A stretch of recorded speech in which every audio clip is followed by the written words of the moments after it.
Assalamualaikum warahmatullahi wabarakatuh. Bismillahirrahmanirrahim. Alhamdulillahirrahmanirrahim. Segala puji bagi Allah Subhanahu wa taala yang telah memberikan kita nikmat iman, Islam serta nikmat hidayah hingga kita masih diberi kesempatan untuk menuntut ilmu. Selawat dan salam semoga senantiasa tercurah kepada Nabi kita Muhammad Shallallahu Alaihi Wasallam, kepada keluarga beliau, para sahabat dan seluruh orang yang mengikuti mereka dengan baik hingga hari kiamat. Pendengar sekalian, selamat datang di podcast Agama, kelompok dari SI 4907, sebuah ruang kajian yang berusaha membahas agama Islam berdasarkan Al-Quran dan Sunnah, sesuai dengan pemahaman Ahlus Sunnah wal Jamaah di atas manhaj salafus salih, yaitu pemahaman para sahabat Nabi, tabi'in dan tabi'ut tabi'in. Semoga apa yang kita dengarkan pada kesempatan ini menjadi sebab bertambahnya ilmu, menguatkan iman, dan mendekatkan kita kepada Allah Subhanahu wa taala. Mari kita masuk ke tema kesempatan hari ini. Tema yang akan kita bahas pada episode kali ini adalah LGBTQ. Tema ini penting karena berkaitan langsung dengan bagaimana seorang muslim memahami agamanya dan mengamalkannya dengan benar. Di tengah banyaknya informasi, perbedaan pendapat, dan suara-suara yang saling bertentangan, seorang muslim dituntut untuk kembali kepada sumber yang jelas dan juga lurus, yaitu Al-Quran dan Sunnah, sesuai dengan pemahaman generasi terbaik umat ini. Allah berfirman, dan orang-orang yang terdahulu lagi pertama-tama masuk Islam dari kalangan muhajirin dan ansor, serta orang-orang yang mengikuti mereka dengan baik. Allah ridho kepada mereka dan mereka pun ridho kepadanya. Quran Surah At-Taubah ayat 100. Ayat ini menunjukkan bahwa keselamatan dan kebenaran ada pada jalan mengikuti para sahabat Nabi dengan baik, bukan dengan akal semata atau hawa nafsu. Oleh karena itu, mari kita bahas tema ini dengan hati yang lapang, niat yang ikhlas, dan sikap yang tawadu terhadap ilmu. Oke, mari kita langsung masuk ke speaker kita, pembicara kita. Di sini ada Dava Liviandi Yudhistira, ada Ahmad Zidan, ada Rio Cipta Pramudia, dan juga ada Muhammad Rizal. Dan saya Darel sebagai moderator di episode kali ini. Sekarang kita akan masuk ke sesi isi atau pembahasan utama. Di sini ada pertanyaan dari sisi HAM atau yang pro LGBTQ. Di sini saudara Dava ingin mencoba menjawab pertanyaan.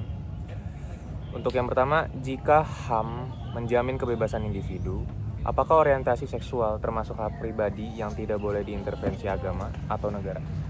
Sebenarnya kalau misalnya dilihat dari sisi HAM dan agama, itu kan cara hidupnya manusia gitu. Ya. Sebenarnya hak individu manusia itu banyak ya.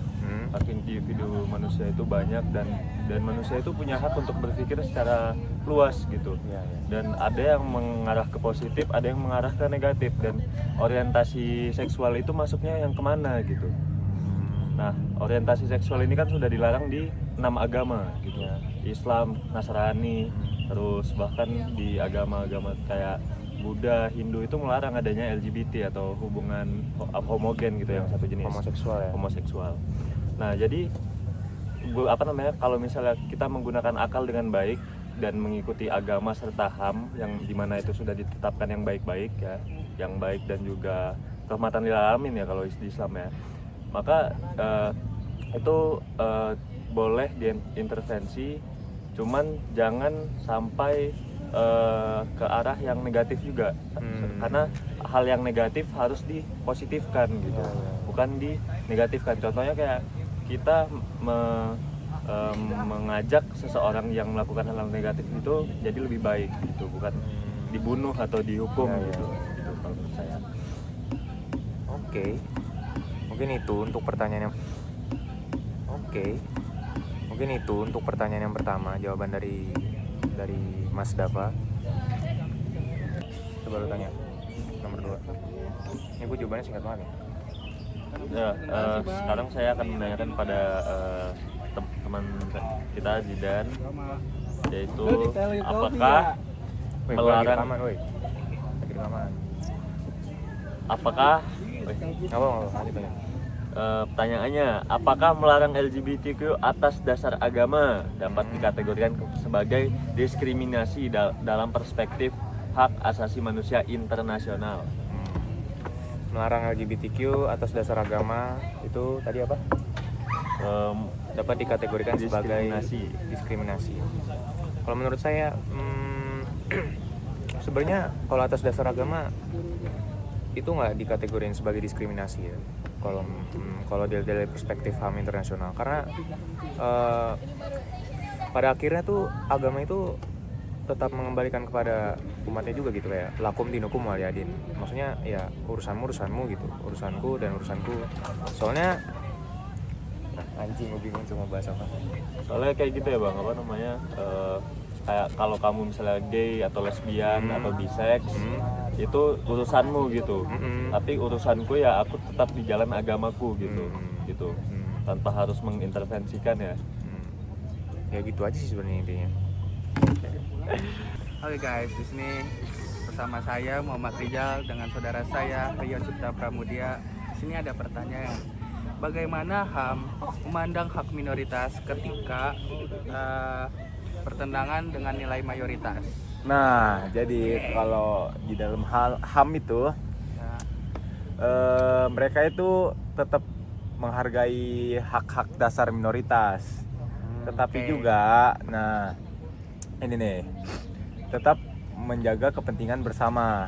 Jadi HAM tuh hak dasar yang melekat sejak lahir dan tanpa memandang jumlah atau status sosial atau pandangan posisinya sebagai mayoritas maupun minoritas.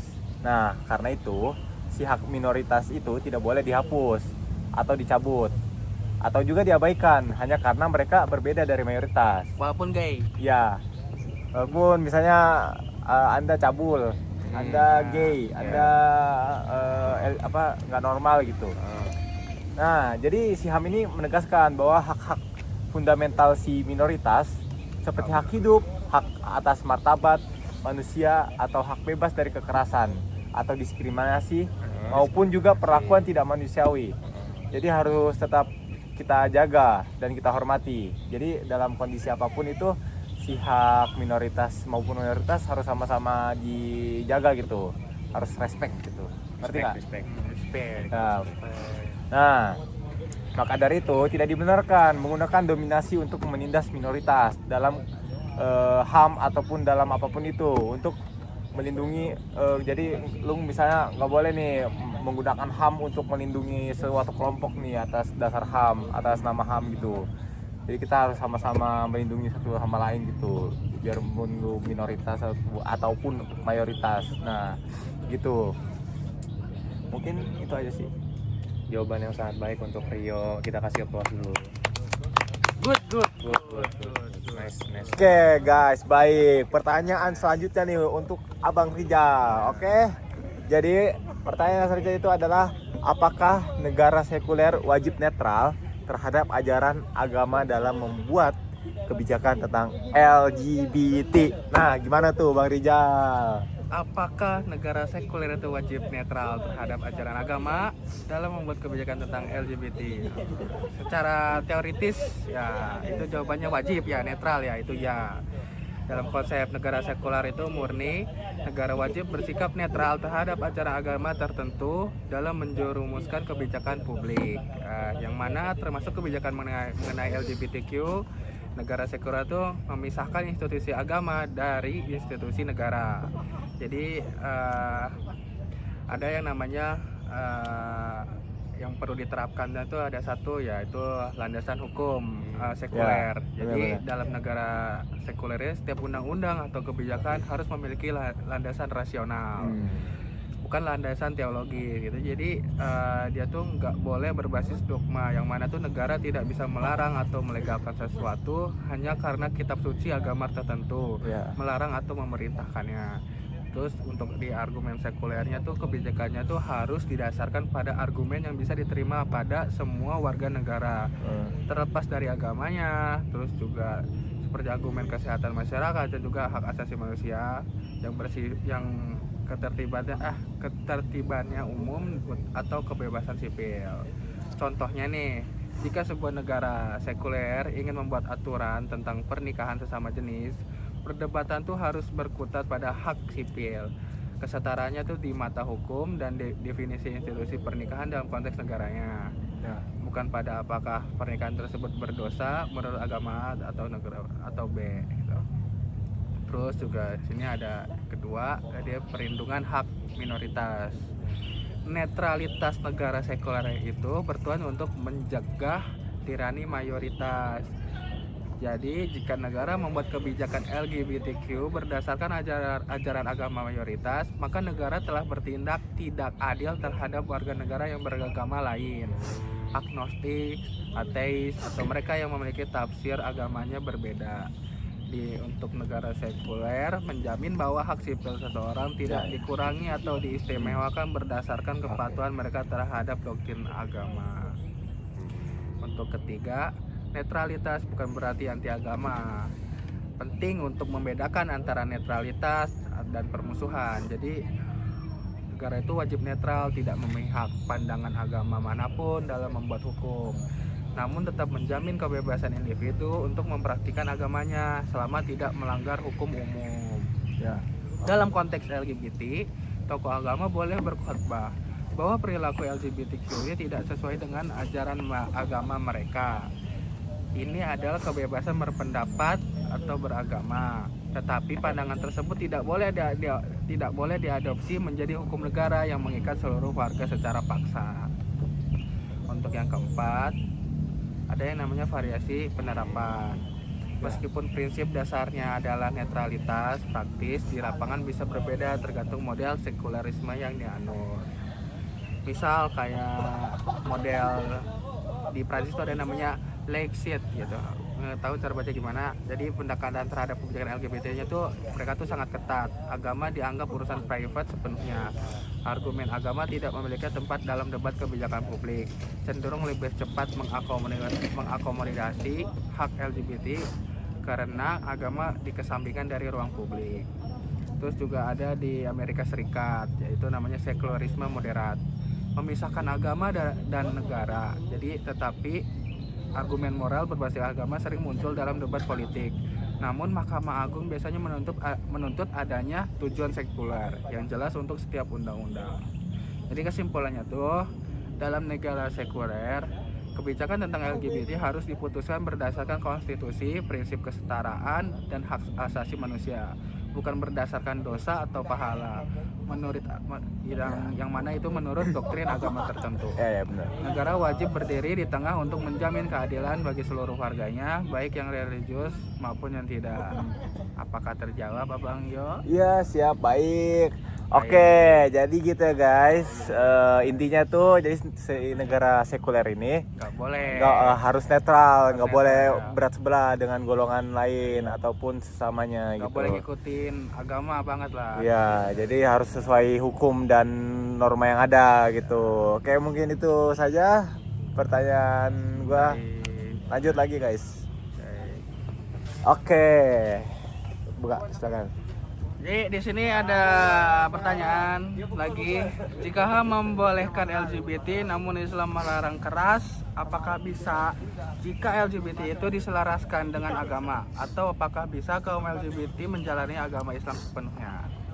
Jadi siapa yang mau coba menjawab pertanyaan pertama? Siapa Yang terkait apakah LGBT bisa diselaraskan dengan agama? Ya udah, gua dah. Oke. Nah, jadi HAM sama Islam tuh gak bisa disatuin, jadi mereka tuh terpisah. Karena si HAM tuh ngelindungi LGBT dari segi kemanusiaannya. Jadi si HAM ini ngelindungin hak asasi dan hak-hak dasar si LGBT sebagai manusia. Tetapi kalau di dalam Islam Islam itu melarang keras perilaku LGBT, karena melarang karena melanggar secara moral dan agama. Maka dari itu, menurut HAM orangnya tetap dilindungi hak kemanusiaannya, seperti di negara Indonesia berusaha menyeimbangkan keduanya, tidak melegalkan LGBT, namun tidak membenarkan kekerasan atau persekusi ataupun diskriminasi terhadap kaum LGBT. Tetapi dalam Islam sangat dilarang keras juga menjadi seorang LGBT ataupun melakukan hal-hal yang melanggar agama, seperti itu. Kan juga di agama dijelasin juga kan ya, kalau Ya. misalnya lu LGBT itu lu hilang ridhonya dari Allah. Ya, benar. Diridhoin sama Allah. Mungkin ada pendapat lain lagi. Ya sih, menurut gua juga di pandangan mayoritas kita tuh ya seperti di MUI Indonesia atau di Al-Azhar Mesir itu penyelarasan total pembenaran perilaku LGBT itu tidak dimungkinkan bisa selaras dengan agama kita. Jadi itu ada alasannya tuh. Dalam dalil Al-Quran tuh kisah kaum Nabi Lut deh, dan hadis yang dianggap tegas melarang praktik homoseksual. Dalam kerangka ini Islam dan perilaku LGBT dianggap bertentangan secara diametral. Dan juga titik temu terbatasnya itu satu-satunya penyelarasan yang diterima adalah membedakan antara orientasi dan aksi perbuatan. Ulama tuh harus utama mengakui bahwa seorang mungkin memiliki ketertarikan sesama jenis atau ujian atau fitnahnya gitu. Jadi tuh banyak orang kan yang punya ketertarikan sesama jenis ya, tetapi agama tuh mewajibkan mereka untuk menahannya atau tidak melakukannya seperti itu. Walaupun dia tuh tertarik buat punya hubungan sama sesama jenis. Mungkin juga karena LGBT itu bisa diselarasin dengan agama juga sebenarnya tergantung bagaimana penafsiran kita ya. Misal mungkin ada dua tipe penafsiran, kayak penafsiran yang konservatif dan progresif. Jadi pada akhirnya tuh itu juga tidak sangat bergantung pada interpretasi ajaran yang dianut gitu. Oke. Jadi bagaimana? Apakah sudah dicukupkan? Terus ada juga kan tambahan nih. Ya, boleh. Untuk yang terakhir. Kan kita kan punya hak asasi umat beragama kan. Tiap orang itu boleh memeluk agamanya masing-masing dan mempercayai kan ajaran agama tersebut. Nah, jadi kalau misalnya kaum LGBT ya, orang-orang yang memang lesbian, bisex dan gay itu mau masuk ke agama Islam atau masuk ke agama manapun lah, sesuai harus mengikuti kepercayaan juga, jadi bertolak belakang gitu. Kayak agama ini melarang hal-hal tersebut gitu, sedangkan LGBT itu dibolehkan oleh HAM. Jadi mungkin secara agama itu tidak boleh, tapi secara HAM itu silakan saja, asalkan kamu kalau misalnya mau ikut agama, kalau mau tetap sama LGBT ya LGBT. Oh ya, ada tambahan juga nih dari gua nih. Jadi orang yang punya ketertarikan seksual atau sesama jenis gitu, tapi dia beragama Islam tuh sebenarnya Allah tuh nggak nganggap dia tuh orang yang murtad atau yang keluar dari agama Islam. Jadi Allah tuh tetap bilang ke dia tuh kalau dia tuh tetap hambanya gitu. Jadi dalam Islam juga kita punya yang namanya jihad an-nafs. Jadi orang yang punya ketertarikan orientasi LGBT tapi dia nggak menyalurkannya, misal dia nggak menyalurkan untuk mempunyai hubungan sesama jenis, tapi dia tuh punya tekad buat menahan nafsunya, itu dia tuh sama aja jihad, dia tuh sama aja berjihad untuk agamanya. Jadi dalam agama Islam ini dia tuh punya perjuangan yang sangat mulia. Jadi mereka bisa menjalani Islam sepenuhnya dan bahkan dianggap memiliki derajat tinggi karena kesabaran atas nafsunya sendiri. Nah, mungkin itu saja dari kami. Mohon maaf jika ada kesalahan kata atau kurangnya. Assalamualaikum warahmatullahi wabarakatuh.